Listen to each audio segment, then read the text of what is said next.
Hello and welcome to the news on NTA International. You can watch this news on Vision TV 24/7 and on other social media platforms displayed on your screen.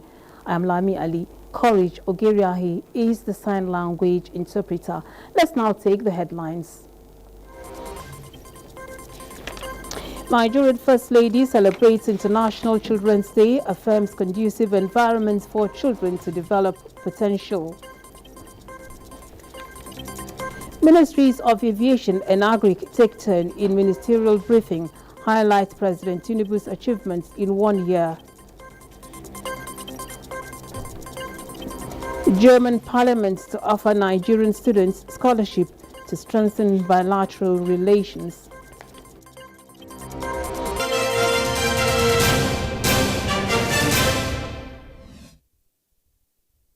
Now we begin with the ministerial briefing. The 5 pillars of priority developed by the Federal Ministry of Information and National Orientation are to change the narrative in government's communication. The Minister, Mohammed Idris, reaffirmed this as the continuation of the ministerial sectoral update holding in Abuja. Salihu Gwanara reports. As ministers settle down for the 3rd edition of the ministerial sectoral update, the host, Minister of Information and National Orientation, Mohammed Idris, is confident that the gesture is in line with the ministry's desire to restore trust in public communication and amplify policies of the government. This, of course, is in line with the desire of President Bola Ahmed Tinubu not to dwell on fanfare in his first year anniversary, but to be fully accountable to Nigerians by projecting the successes recorded in the federal government's development objectives known as the Renewed Hope Agenda. President Bola Ahmed Tinubu and the entire administration is determined to leave a lasting transformative impact on Nigeria. Like all other sectors, the media, he says, has a place in the heart of the current administration, as media organizations will enjoy financing at single-digit rates. This, the president believes, will help to cushion some of the challenging effects of the high cost of operating the media in this country. It is now incumbent on all media practitioners to develop bankable proposals to access this financing. The ministerial sectoral update is the highlight of the Renewed Hope government within 1 year. In Abuja, Saliu Gwanara, NTA News. Now, the Federal Ministry of Agriculture says government's intervention in food production in 2023 to 2024 farming season has increased national food production. The Ministry of Agriculture and Food Security has also produced and distributed more than 14 million doses of vaccines and pesticides to address transboundary animal diseases. Musa Baba Aliu reports. Food security is all about availability, accessibility, and affordability of food a country consumes the most. And the Food Production Initiative of the federal government is gradually making an impact on the availability and accessibility of food in the country. In the past 360 days, the government, through the Ministry of Agriculture and Food Security, has invested and empowered farmers who cultivate assorted food across the country. This, as stated by the Minister of Agriculture and Food Security, Abba Kyari, has resulted in the injection of 309 billion naira to the economy.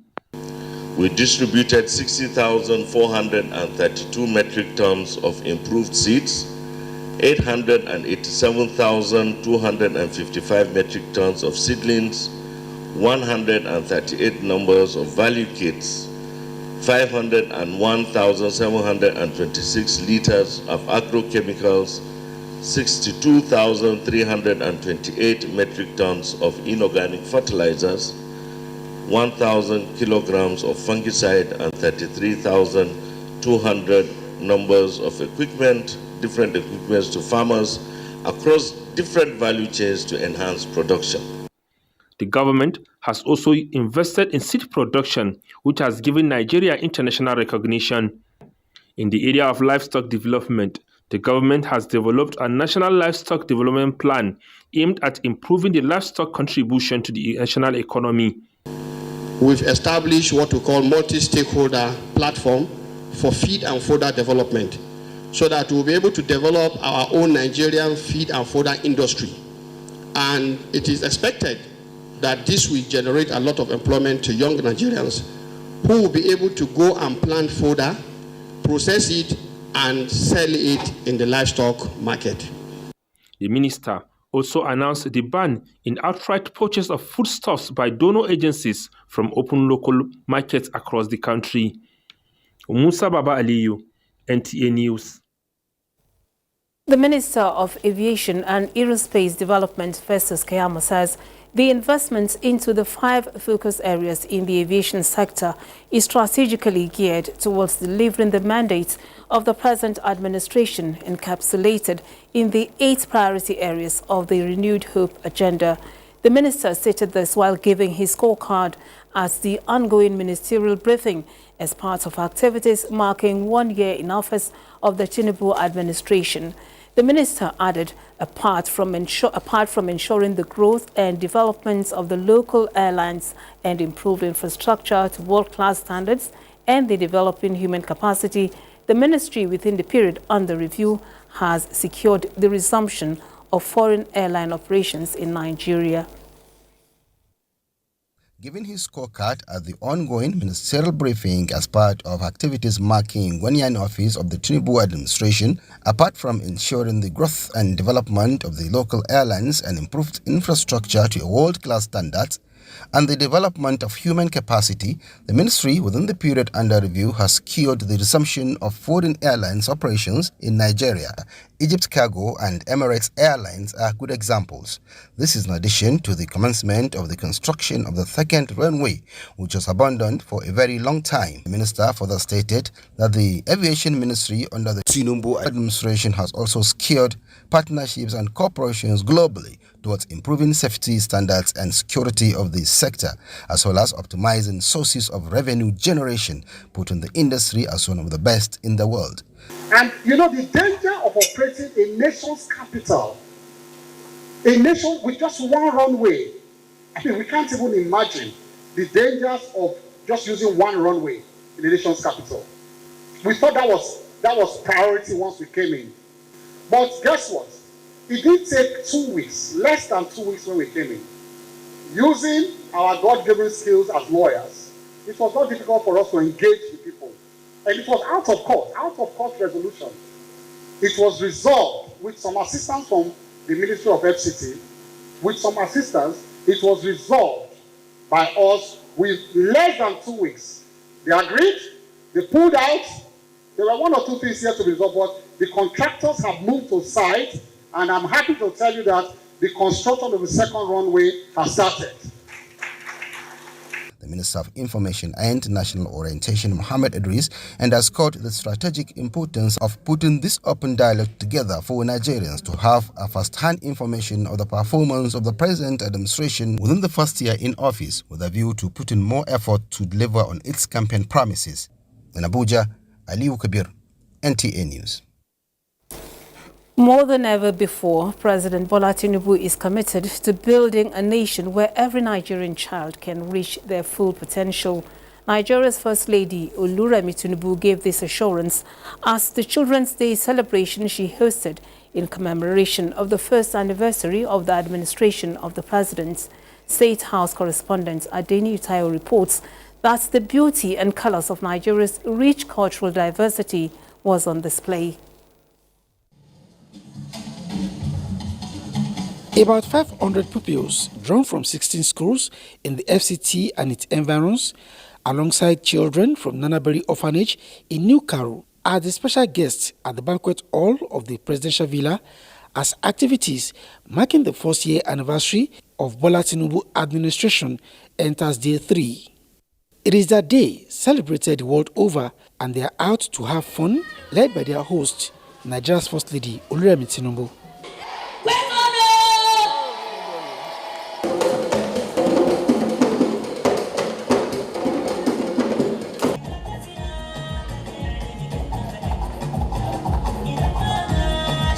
They are conscious that their dreams and aspirations can only be realized in a united Nigeria, a fact they showcased in some of their presentations. Let us protect her all together because divided we fall, united we stand. Each culture should join together to represent their own nation by making it better and to make it a united nation, one of the greatest nations in the world. Make us feel happy because to know that we have been actually appreciated and people actually recognize we children actually have the time to celebrate us actually makes us very, very happy. As the future of Nigeria, the First Lady wants them to nurture their curiosity and keep learning, assuring them that their dreams will receive necessary support from governments. As we celebrate, we must not ignore the challenging realities of some of our children. It is incumbent upon us to support them in whatever way we can by showing them love, care, and compassion.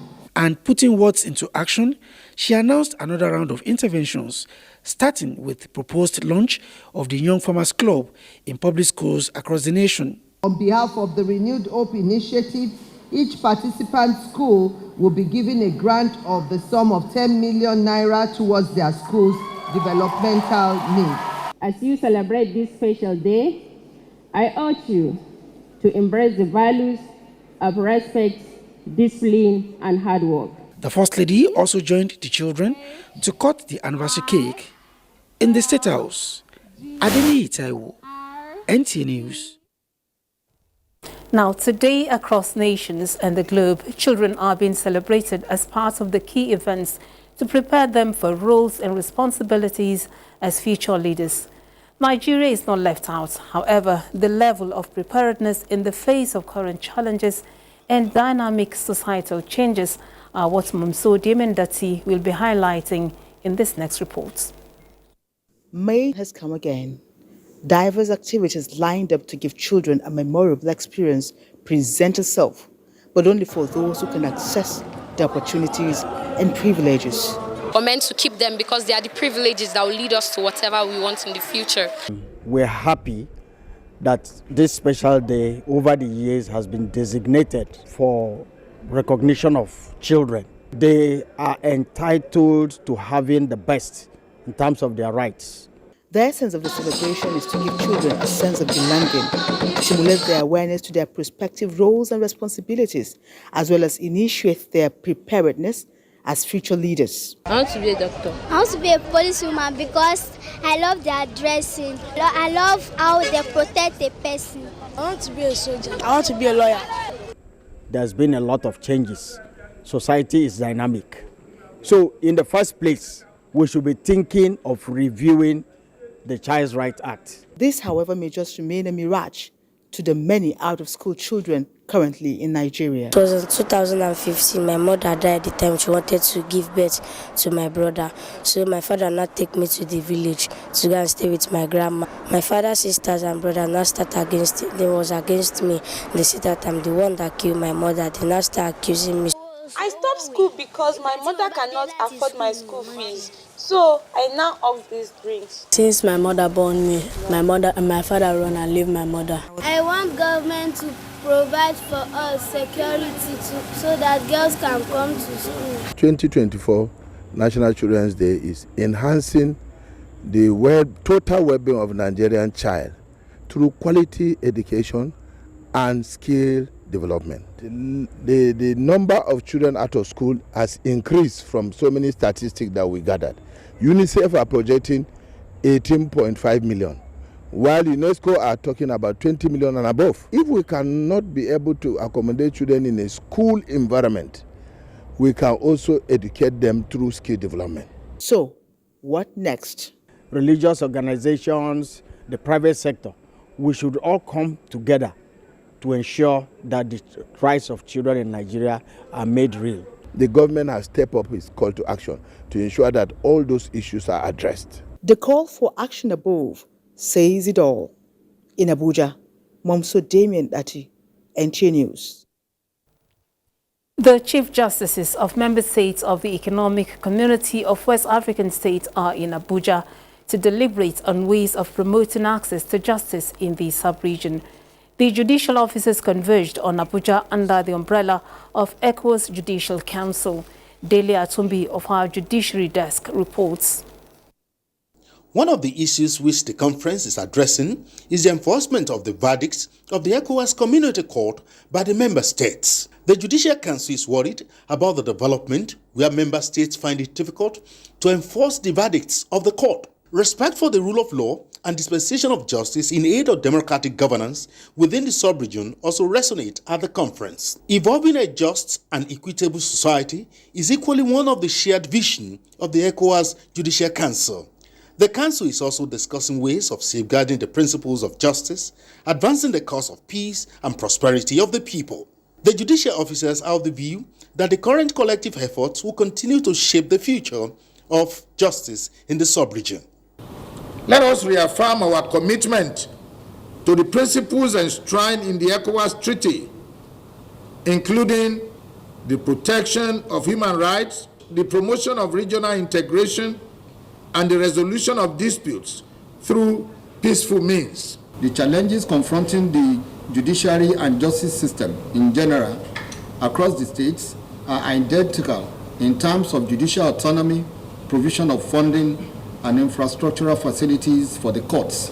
During the council meeting, members will consider the reports of the two committees set up in February 2024. Over the years, the Community Court has been a reference point for ECOWAS institutions, as well as individuals, entities, and governments in search of advice, arbitration, and adjudication. The ECOWAS Judicial Council, as a body corporate, is saddled with the responsibilities of hiring and discipline of judicial officers administering justice on the bench of the ECOWAS Community Court. In Abuja, Dele Atumbi, NTA News. The German Parliament is offering scholarship opportunities to Nigerian students to study in Germany as a way of boosting diplomatic ties between the two countries. This was disclosed during an interface between some German parliamentarians and Nigeria's House of Representatives Committee on University Education. National Assembly correspondent Muhammad Rabiu Ali reports. Nigeria and Germany have a long-standing relationship in the areas of infrastructure and sectoral development, and also have in common unicameral legislature. Now the collaboration has extended to education with a pledge for sponsorship program for Nigerian students in science and technology innovation. Wenn hier die Angebote Deutsch zu lernen oder auch and that the 4,000 Nigerian students that are currently studying in Germany will be joined by others from here in the coming years. Because I think only if there are ties between our young people, that our relationships between our countries will foster too. And that is why my hope is that there will be sufficient opportunities in Nigeria to learn German so that Nigerians can be included in the German scientific system as well. I welcome the idea of choosing Nigeria for this very, very important of awarding scholarships to our students. Wonderful mission of yours towards our country. You always find us welcoming whenever you come with such ideas. The German parliament also seeks partnership to establish a German study center in Nigeria where science subjects in German could be translated. Nigerian culture played at the meeting where the visitor was dressed as a native to symbolize a bilateral relationship. From the National Assembly, Muhammad Rabiu Ali, NTA News. In Papua New Guinea, authorities say more than 2,000 people could be buried alive by a massive landslide that occurred in the country last week. The government said on Monday that treacherous terrain and the difficulty of getting aid to the site raises the risk that more survivors will be found. The National Disaster Center raised the number suspected buried to 2,000 in a letter to the United Nations released on Monday. A separate UN agency puts the possible death toll much lower at more than 670 people. The variance reflects the remote site and the difficulty getting an accurate population estimate. The landslide crashed through Yambali village in the country's north at around 3 a.m. on Friday, while most of the community slept. More than 150 houses were buried beneath debris, almost 2 stories high. Rescuers told local media they heard screams from beneath the earth. More than 72 hours after the landslide, residents are still using spades, sticks and their bare hands to try and shift the debris and reach any survivor. Heavy equipment and aid have been slow to arrive due to the remote location, while tribal warfare nearby has forced aid workers to travel in convoys escorted by soldiers and return to the provincial capital, roughly 60 kilometers away at night. 8 people were killed and 30 houses burnt down on Saturday. A UN agency official said 8 convoys on Monday passed the still smoking remains of the houses. You're watching the news on NTA International. Time now to take some messages. Do stay tuned. It's been an uncommon year of public policy and governance to renew hope in Africa's largest democracy. Beginning May 27, join us on TV, online and on mobile for a series of documentaries and live shows as we detail the hope, resilience and progress of Nigeria in the last 1 year. Tune in as we make sense of Nigeria's paradigm shift in monetary and fiscal policies, death of the parasitic monster called subsidy, and boost in agriculture and food security. NTA.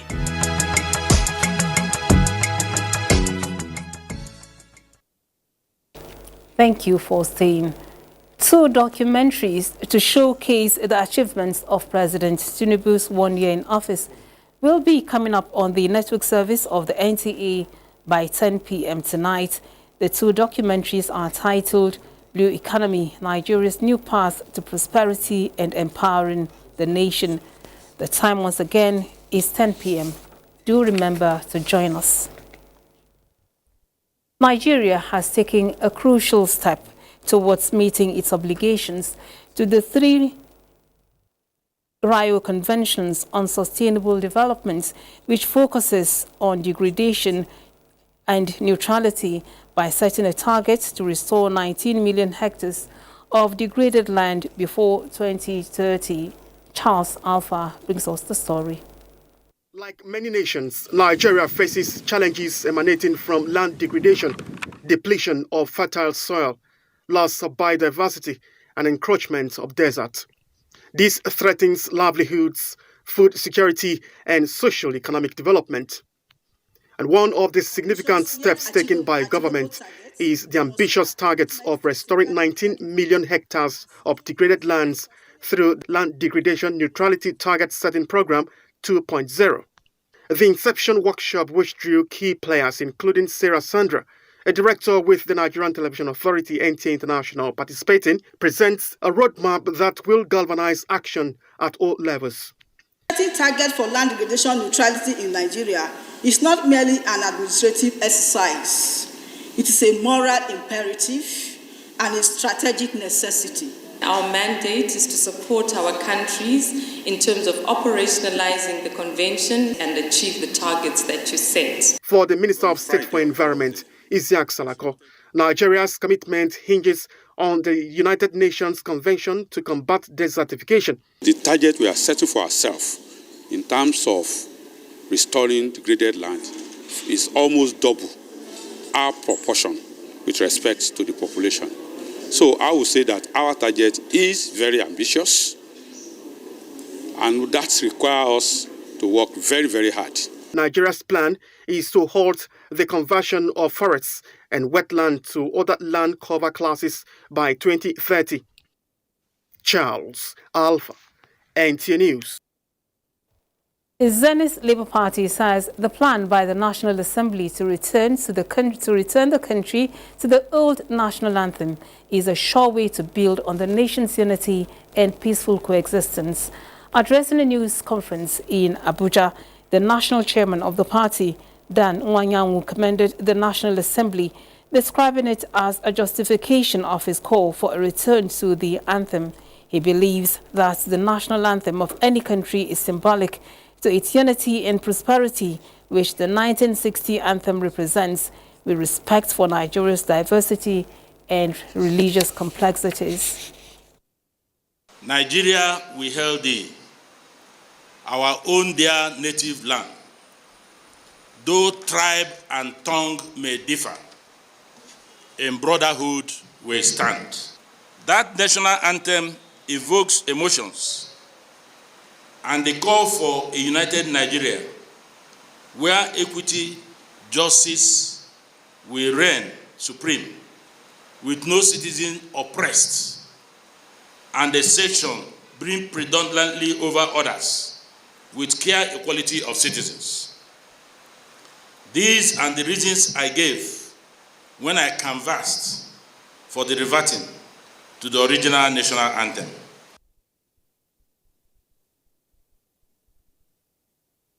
The new Director General of the National Space Research and Development Agency, NASTRA, Dr. Matthew Olumide Adepoju, has resumed duty. Dr. Adepoju, who was newly appointed by President Bola Tinubu, holds an impressive academic background with a PhD in Geographical Information Science. A statement by the Director, Media Corporate Communications of the agency, Felix Ali, said the Director General, until his appointment, was the Director, Strategic Space Application of the Space Agency. To sports news now, young women athletes showcase skills in Abuja, plus other latest stories in the world of sports with Austin Edemodu.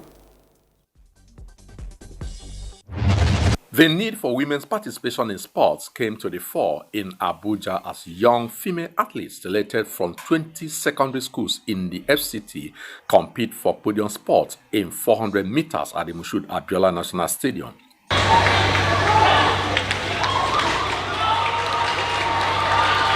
The organizers, Nigerian Association of Women in Sports, say engaging the young girls is the best way to prepare them for national events. These female athletes are being given equal opportunity in terms of both the allowances and other privileges. Meanwhile, the dream of the Special Eagles of Nigeria to conquer Africa in the ongoing Amputee African Cup of Nations in Egypt was cut short by a 6-2 defeat to Morocco in the semi-finals. The team will now have to settle for a third-place battle against Algeria. However, followers of the game believe that the Special Eagles deserve special attention.